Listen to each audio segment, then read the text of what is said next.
দর্শক সবাইকে জানাই আন্তরিক শুভেচ্ছা। আজ আমরা তৈরি করতে চলেছি এমন একটি খাবার যার নাম শুনলে কেউ আনন্দে হাসে, আবার কেউ মনে মনে ভাবে আজ বুঝি একটু কষ্টেরই দিন।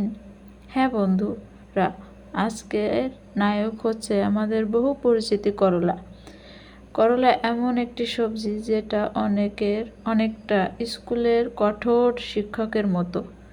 প্রথমে একটু ভয় লাগে, কিন্তু পরে বোঝা যায় আসলে উনি আমাদের সবচেয়ে বেশি উপকার করছেন। তাই আজ আমরা তৈরি করব দারুণ মুচমুচে সুস্বাদু এবং একেবারে ঘরোয়া স্টাইলে করলা ভাজি। আর রেসিপির পাশাপাশি থাকবে ছোটদের মজার দুষ্টুমির গল্প, যাতে রান্নার সঙ্গে সঙ্গে মুখে হাসিটাও লেগে থাকে।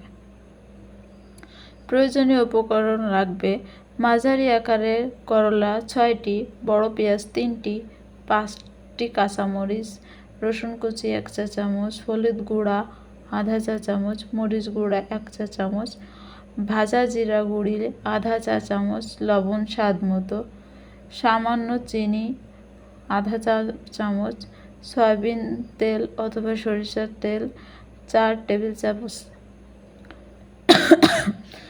প্রথমে করলাগুলো ভালো করে ধুয়ে পাতলা পাতলা করে কেটে নিন। এরপর সামান্য লবণ মিশিয়ে 15 মিনিট রেখে দিন। এতে করলাগুলোর অতিরিক্ত তেতো ভাব কিছুটা কমে যাবে। ঠিক তখনই রান্নাঘরের পাশ থেকে ছোট রাহাত এসে বলল, মা, আজ কি রান্না হচ্ছে? মা বলল, করলা ভাজি। রাহাত এমন মুখ বানালো যে তাকে যেন আগামীকাল থেকেই প্রতিদিন সকাল 6টায় উঠে পড়াশোনা করতে হবে।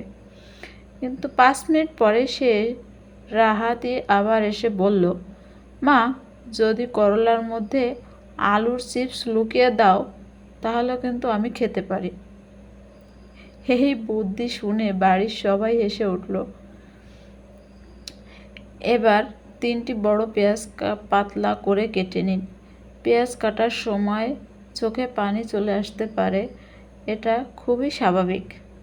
অনেক সময় হয়তো অনেকে পুরনো কোনো প্রেমের গল্প মনে করতে পারে, কিন্তু না, এটা পেঁয়াজের একটা স্বাভাবিক রূপ। এদিকে ছোট মিহি আবার তার পুতুল নিয়ে রান্নাঘরে হাজির। সে নিজের খেলনা হাঁড়ি পাতিল বের করে বলছে, আমি আজ পুতুলের জন্য বিরিয়ানি রান্না করব। 5 মিনিট পর দেখা গেল পুতুলের বিরিয়ানির হাঁড়ি পাতিলে রয়েছে একটা বিস্কুট, 2টা কিশমিশ, একটা মার্বেল আর 3 ফোঁটা পানি। মিমি খুব গর্ব করে বলল, এটা স্পেশাল বিরিয়ানি। বাড়ির সবাই হেসে গড়াগড়ি। এবার কাঁচা মরিচগুলি লম্বালম্বি চিড়ে রাখুন। এতে ছোট মরিচগুলো দেখতে যতটা শান্ত, ঝাঁজের ব্যাপারটা ততটাই সাহসী, ঠিক ছোট্ট বাচ্চাদের মতো। সারাদিন শান্ত থাকবে, কিন্তু যখন দুষ্টুমি শুরু করবে তখন পুরো বাড়ি মাথায় তুলে ফেলবে। একদিন ছোট সুমন চুপচাপ বসেছিল। সবাই ভাবলো আজ বুঝি ছেলেটা খুবই ভদ্র হয়েছে। হঠাৎ দেখা গেল সে রিমোট কোথায় যেন লুকিয়ে রাখছে। ফ্রিজের লুকিয়ে রেখেছে।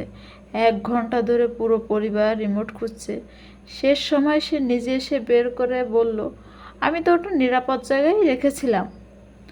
তার সেই নিরাপদ জায়গা শুনে সবাই অবাক আর হেসে উল্টে দিল।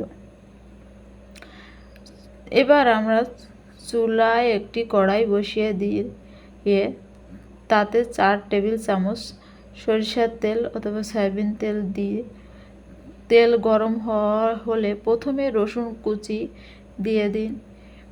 রসুনের ঘ্রাণ উঠতেই পেঁয়াজ কুচিগুলো দিই। ধীরে ধীরে পেঁয়াজগুলো সোনালি রং ধারণ করলে এ সময় রান্নাঘরের আশেপাশে পরিবারের সদস্যগুলোর আগমন বেড়ে যায়, কারণ সুগন্ধ মানুষের কৌতূহল কয়েক গুণ বাড়িয়ে দেয়। ঠিক তখনই ছোট্ট তানহা তার খেলনার বিড়ালকে কোলে নিয়ে এসে বলল, বিড়ালটা করলা খাবে। মা হাসতে হাসতে বলল, বিড়াল কি করলা খায়? তানহা বলল, খাবে, ও ডায়েট করছে। এ কথা শুনে হাসতে হাসতে সবার কাজ বন্ধ হয়ে যাওয়ার উপক্রম। এবার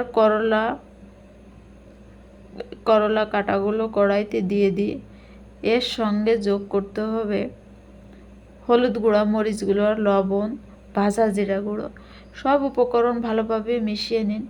মাঝারি আছে ধীরে ধীরে ভাজতে থাকতে হবে। করলা প্রথমে একটু গম্ভীর থাকলেও পেঁয়াজ আর মশলার সঙ্গে বন্ধুত্ব হয়ে গেলে ধীরে ধীরে অসাধারণ রূপ ধারণ করবে।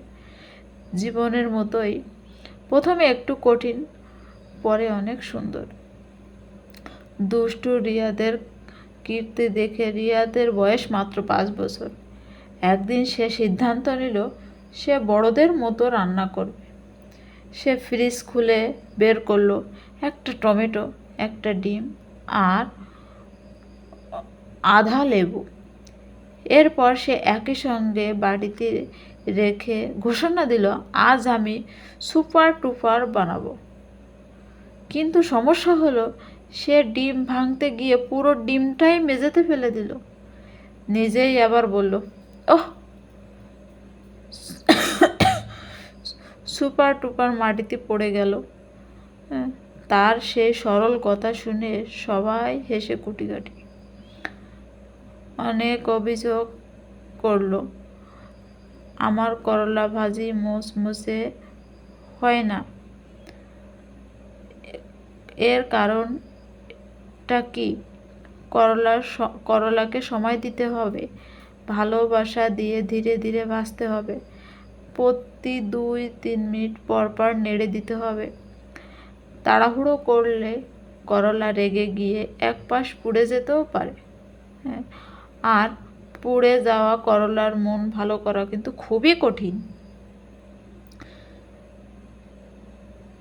ছোট মেঘার চশমার রহস্য। একদিন বাড়ির সবাই মেঘাকে খুঁজছে, কারণ সে কোথাও নেই। অনেক খোঁজাখুঁজির পর দেখা গেল সে খাটের নিচে বসে আছে। আর দেখা গেল চোখে বাবার বিশাল চশমা। সে মেঘা খুবই সিরিয়াস মুখে বলল, আমি অফিস করছি। মা জিজ্ঞেস করলো, কী কাজ করছো? মেঘা উত্তর দিল, অনেক কাজ। কী কাজ? এখন বলা যাবে না, সিক্রেট। এই কথা শুনে পুরো পরিবার হেসে উঠল। এখন কাঁচামরিচ দিয়ে দিন আর 3-4 মিনিট ভাজুন। এবার ধীরে ধীরে করলা সোনালি এবং মুচমুচে হয়ে উঠবে। সুগন্ধ পুরো বাড়ি ভরে যাবে। যারা একটু আগে বলছিল আমি করলা খাই না, তারা এখন চামচ নিয়ে দাঁড়িয়ে থাকবে। ছোট যারা সব সময় প্রিয় বন্ধু তার পুতুল। একদিন দেখা গেল পুতুলের সামনে ছোট্ট একটা প্লেটে সাজানো, তার মধ্যে ভাত, ডাল, এক টুকরো করলা ভাজি। মা জিজ্ঞেস করলো, এগুলো কার জন্য?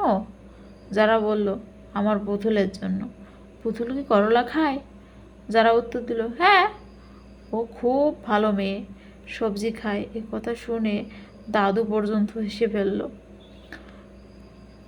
করলার উপকারিতা কি কি, এবার আমরা এটা শুনব।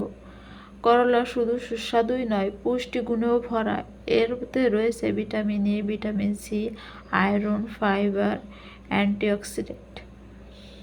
তাই নিয়মিত পরিমাণ মতো করলা খাওয়া শরীরের জন্য খুবই উপকারিতা।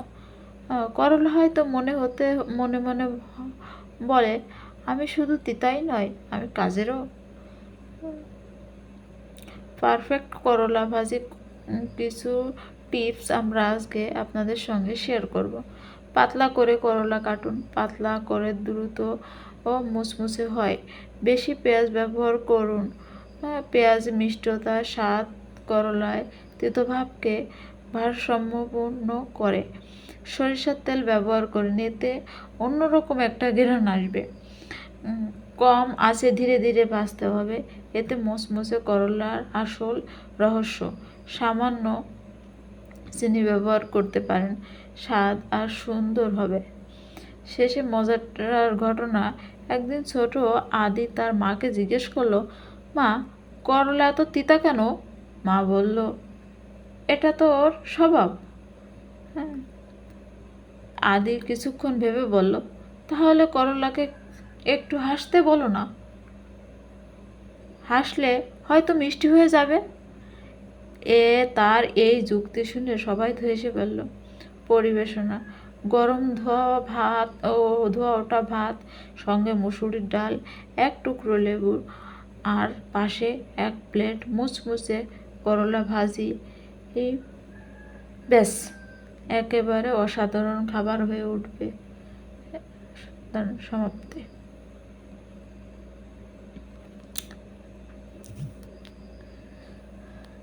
বন্ধুরা, শুধু রান্না পেট ভরানো বিষয় নয়, রান্নার সঙ্গে জড়িয়ে থাকা পরিবারের হাসি, আনন্দ, ছোটদের দুষ্টুমি, আরও অনেক কিছু স্মৃতি। আর সেই স্মৃতিগুলোর আরও সুস্বাদু করে তোলে এই এক প্লেট গরম গরম করলা ভাজি। তাই একদিন সময় করে এই রেসিপিটা অবশ্যই তৈরি করে দেখুন। হয়তো আপনার বাড়ির সেই ছোট্ট দুষ্টু সদস্যটাও একসময় বলবে, মা, আজ আবার সেই মুচমুচে করলা ভাজিটা বানাবে। যদি ভালো লাগে এই মজাদার রেসিপিটা ও গল্পটা, তাহলে ভিডিওতে লাইক, কমেন্ট, শেয়ার করবেন। ধন্যবাদ।